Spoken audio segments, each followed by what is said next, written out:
राधे कृष्ण आप सभी को।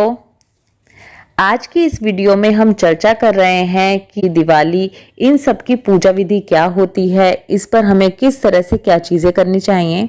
देखिए, दीपावली पूजन एक ऐसी पूजा होती है जो सबके अपने अपने घरों के रीति रिवाजों के हिसाब से होती है, लेकिन कुछ चीजें या कुछ पॉइंट्स ऐसे होते हैं जो कॉमन होते हैं, जो हम सभी को करने चाहिए। उन्हीं के बारे में हम आज की वीडियो में डिस्कस करेंगे। दीपावली कार्तिक मास की अमावस्या को मनाई जाती है। अमावस्या के दिन हमें पितरों के निमित्त सूखा या फिर खाना निकालना होता है। दीपावली बहुत बड़ा त्योहार है, इसलिए कोशिश करें कि इस दिन खाना ही निकालें। दीपावली के दिन हनुमान जी की पूजा की जाती है, इसलिए इस दिन हनुमान जी को प्रिय रोट बनाया जाता है, जिसे हम चूरमा भी कहते हैं। सुबह सवेरे नहा धोकर स्वच्छ वस्त्र पहने अपनी डेली पूजा करने के बाद भगवान के भोग की तैयारी कीजिए। इस दिन आपको पक्का खाना बनाना होता है। जैसे कि मैंने बताया, हनुमान जी को खीर और चूरमा पसंद होता है, तो उनके लिए खीर और चूरमा जरूर से बनाएं। जो आप पक्का खाना बना रहे हैं उसमें हनुमान जी के निमित्त जो उनका भोग होता है उसमें 8 पूरी, खीर और चूरमा अवश्य रखा जाता है। हनुमान जी के लिए करसी जरूर की जाती है। हनुमान जी को लौंग, धूप, दीप आदि से उनकी पूजा की जाती है। हनुमान चालीसा पढ़ें, हो सके तो सुंदरकांड का पाठ करें, हनुमान जी की आरती करें। इसके बाद जो मावस की थाली होती है जो हम मंदिर में भिजवाते हैं, वो मंदिर में भिजवाएं। जो हनुमान जी के लिए हमने भोग निकाला होता है उसको भी हम मंदिर में ही भिजवाते हैं। याद रखें, मावस की थाली हो या मंदिर में आप जो भी सामान भेज रहे हैं उसमें दक्षिणा जरूर से रखें। शाम के समय लक्ष्मी पूजन किया जाता है। लक्ष्मी पूजन की तैयारी पहले से ही करनी शुरू कर दीजिए। लक्ष्मी पूजन एक लंबा प्रोसेस होता है जिसमें कि हमें टाइम लगता है। अगर आपके मंदिर में स्पेस है तो बहुत अच्छी बात है, नहीं तो आप अलग से चौकी भी लगा सकते हैं। मंदिर में या चौकी जहां पर भी आप पूजा कर रहे हैं वहां पर लाल रंग का कपड़ा बिछाएं। जो आप नए गणेश लक्ष्मी जी लेकर आए हैं या फिर अगर आपने धातु के यानी कि सोने या चांदी के लक्ष्मी गणेश जी बना रखे हैं तो उनको वहां स्थापित करेंगे। गंगा जल से छींटे लगाएंगे।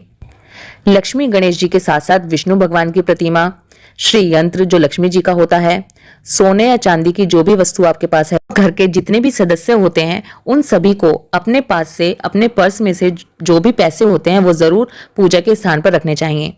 पूजा के समय इन पैसों को पूजा के स्थान पर रखा जाता है और पूजन करने के बाद अगले दिन वापस उठाकर पर्स में रख लिया जाता है। ऐसा करने से हमारे पर्स, हमारी जेब कभी भी खाली नहीं होती। इसके अलावा 5 या 7 तरह की मिठाइयां माता लक्ष्मी के लिए लें। माता लक्ष्मी को कमल का फूल बहुत ही प्रिय होता है, इसलिए माता लक्ष्मी के लिए कमल का फूल जरूर लें। माता लक्ष्मी भगवान विष्णु के लिए पान का बीड़ा अवश्य लें। गणेश जी के लिए लड्डुओं का भोग जरूर लगाएं। एक अलग थाली में दिए भरकर तैयार कर कर रख लीजिए। इसके अलावा इस रात को एक बड़ा दिया देसी घी का और एक बड़ा दिया सरसों के तेल का जलाया जाता है, उसको भी तैयार करके रख लें। एक लोटे में जल जरूर भरकर रख लें। खील और बताशे जो आप लेकर आए हैं वो भी एक परात या किसी भगोने में कर यहीं पर रख लें। कभी भी किसी भी तरह की पूजा जब हम करते हैं तो एक जल का लोटा और थोड़े से चावल के दाने हमेशा लेकर बैठने चाहिए। ये सब सामान एकत्र करने के बाद पूजा की तैयारियां शुरू करें। लक्ष्मी, गणेश, भगवान विष्णु, श्री यंत्र और जो सोने चांदी की वस्तु हमने ली है, अगर आप कोई सोना चांदी का नया सामान धनतेरस पर खरीद कर लाए हैं तो उसे रखें, नहीं तो आप अपनी कोई भी ज्वेलरी जो रखी हो आपके पास उसका भी इस्तेमाल कर सकते हैं। सबसे पहले एक कटोरी में गंगा जल लें और एक पुष्प से सभी भगवान पर, श्री यंत्र पर, सोने चांदी की वस्तु पर, इन सब पर गंगा जल के छींटे लगाएं। माता लक्ष्मी, गणेश जी, भगवान विष्णु, श्री यंत्र और जो सोने चांदी की वस्तु है सब पर तिलक करें। इसके बाद सब पर कलावा अर्पित करें। जो हमने बड़ा देसी घी का दिया तैयार किया है उस दिए को प्रज्वलित करें। इसी समय होई माता के ऊपर पान का पत्ता और चांदी का सिक्का आटे के द्वारा चिपकाया जाता है, लेकिन ये सबके घरों की अपनी अपनी रीत होती है। कुछ घरों में ऐसा होता है और कुछ घरों में नहीं, तो वो आप अपने घर की रीत के हिसाब से देखें। माता लक्ष्मी के आगे देसी घी का दिया प्रज्वलित कर लेने के बाद सभी घर के सदस्य हाथों में थोड़ी थोड़ी खील ले लेंगे और इसके बाद पूजा करेंगे। पूजा करने का भी सबका अपना अपना तरीका होता है। कुछ लोग दिवाली के दिन दिवाली की कथा और आरती पढ़ते हैं, कुछ लोग इस समय पर मंत्रों का जाप करते हैं।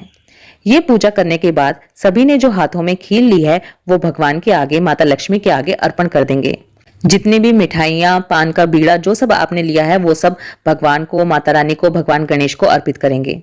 माता लक्ष्मी के आगे कमल का पुष्प अर्पित करेंगे, उनको पान का बीड़ा अर्पित करेंगे। जो हमने सरसों के तेल का बड़ा दिया तैयार किया था उसको प्रज्वलित करेंगे और एक कच्ची पाली, जिसे कि कच्चा दिया बोलते हैं, वो उसके ऊपर इस तरह से टिकाएंगे जिससे कि उसमें काजल पाला जा सके। जब हम इसको इस तरह से ढककर रखते हैं कच्चे दिए को सरसों के तेल के दिए के ऊपर, तो उसमें काजल बनना शुरू हो जाता है। ये बहुत ही शुभ होता है। इस काजल को दिवाली की रात को पाला जाता है और अगले दिन या फिर उसी दिन रात को या अगले दिन सुबह सभी घर वालों को इन अपनी आंखों में इस काजल को जरूर लगाना चाहिए। ये बहुत बहुत शुभ माना गया है। आजकल सब लोग काजल पालना अच्छा नहीं समझते या नहीं करते इस चीज को, लेकिन ये बहुत अच्छा होता है, इसलिए जरूर करना चाहिए। इसके बाद जो खील बताशे आपने परात में लिए थे, उस खील में से जो आपको निकालनी होती है, खील बहुत सारे घरों में 5 जगह या 7 जगह निकाली जाती हैं, खील अड़ोस पड़ोस में बांटी जाती हैं, वो सब आप निकाल निकाल के रख लीजिए। इसके बाद जो आपने दिए की थाली तैयार करके रखी थी, वो सभी दीपक जलाइए, दीपों से प्रज्वलित कीजिए, पूरे घर में दीपक सजाइए। सभी घर वाले आपस में एक दूसरे को मिठाई जरूर खिलाएं। सभी बच्चे अपने बड़ों के पैर छुएं। आपस में सब गले मिलकर एक दूसरे को दिवाली विश करें। इसी तरह से दीपावली मनाएं। दीपावली वाली जो लेट नाइट होती है, उसमें 2 से 3 बजे के बीच में घर की स्त्रियां घर से दिलद्दर बाहर निकालने का कार्य करती हैं। इसमें आपको क्या करना होता है, जिस स्थान पर आपने पूजा की है, थोड़ी सी वहां से कपड़े से सफाई, थोड़ी सी झाड़ू लगाकर वहां से वो सब लेके बाहर, घर के बाहर जाकर उसे एक दीपक के साथ जलाकर रखा जाता है। और ऐसा करते वक्त बोला जाता है, दिलद्दर दिलद्दर बाहर जा, लक्ष्मी लक्ष्मी घर में आ। यहाँ पर मैंने बहुत ही सरल तरीके से, बहुत ही इजी तरीके से आपको दिवाली की तैयारियां करना बताया है। सबके घर के अपने अलग अलग रीति रिवाजों के हिसाब से ये तरीके अलग अलग हो सकते हैं। यहाँ पर मैंने जो भी चीजें बताई हैं वो वाली चीजें बताई हैं जो कॉमन होती हैं, सबके घरों में होती हैं और सबको करनी ही चाहिए। आई होप इस वीडियो में दी गई इन्फॉर्मेशन आपके लिए हेल्पफुल होगी। आपको जरूर ये वीडियो पसंद आएगी। वीडियो अच्छी लगे तो वीडियो को लाइक कर दीजिए। ये जानकारी सभी तक पहुंचे, इसलिए वीडियो को जितना हो सके उतना शेयर कीजिए। Happy and safe Diwali. Radhe Krishna.